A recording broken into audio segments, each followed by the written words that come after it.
महाराष्ट्र में उद्धव सरकार पर जहां खतरा मंडराया हुआ है, उस बीच आदित्य ठाकरे भी काफ़ी चर्चाओं में। और एकनाथ शिंदे ने जिस तरीके से बागी तेवर दिखाए, उसको लेकर कई सवालात खड़े हो रहे हैं कि अचानक से ऐसे बागी तेवर क्यों, और उनके साथ इतने विधायकों का समर्थन कैसे, आखिर इसके पीछे की वजह क्या है। इन सब के बारे में शरद पवार ने किस तरीके से पहले ही आगाह कर रखा था, वो आपको जानकारी देते हैं। दरअसल दोस्तों, महाराष्ट्र में मंगलवार को ही उस वक्त राजनीति तूफान आ गया था जब खबर सामने आई कि महाराष्ट्र सरकार में मंत्री एकनाथ शिंदे 30 से अधिक विधायकों के साथ गुजरात गए। उसके बाद गुवाहाटी जाने की खबरें सामने निकल कर आई। इन विधायकों की गिनती बढ़ती चली गई। इसके बाद आनन फानन में महाराष्ट्र के मुख्यमंत्री उद्धव ठाकरे ने अपने विधायकों के साथ बैठक की और एनसीपी प्रमुख शरद पवार से बात तक की।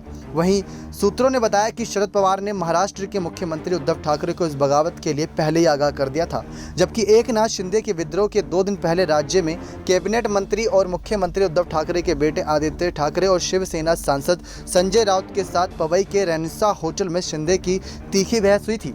आपको बता दें दोस्तों, कई ऐसी तमाम अटकलें, कयास भी लगाए जा रहे हैं कि शिवसेना में यानी महाराष्ट्र में आदित्य ठाकरे के बढ़ते कद को लेकर एकनाथ शिंदे काफ़ी चिंतित थे, क्योंकि बाला साहब ठाकरे के समय से एकनाथ शिंदे पार्टी में काफ़ी एक्टिव थे, लेकिन वो सिर्फ नाम के एक तरीके से नेता रह गए थे, काम उतना नहीं था। अयोध्या दौरे की बारी आई थी तो आदित्य ठाकरे को भेजा गया था, लेकिन हिंदुत्ववाद को लेकर एकनाथ शिंदे ने शुरुआत से ही काफ़ी सारे बड़े कठोर कदम उठाए थे।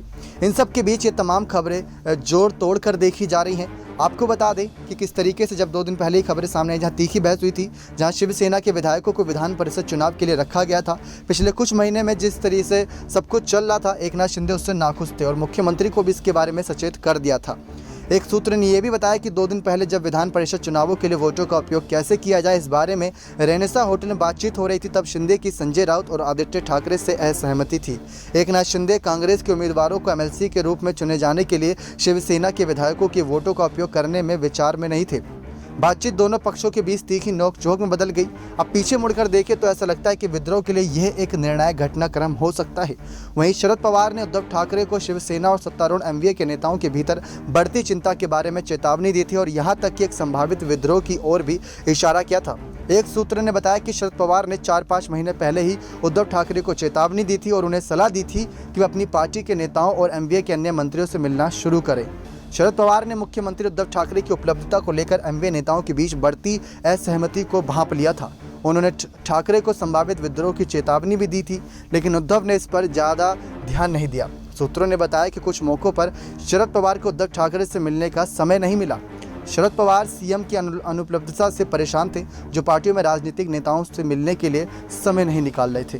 तो कई सारे कारण बताए जा रहे हैं अचानक से बगावती तेवर को लेकर, लेकिन इनमें मुख्य रूप से ये बताया जा रहा है जो रेनेसा होटल में आदित्य ठाकरे और संजय राउत के साथ जो तीखी बहस हुई थी, शायद उसके बाद ये तेवर दिखाते नजर आए, एमएलसी चुनाव के नतीजों के अगले दिन बाद ही।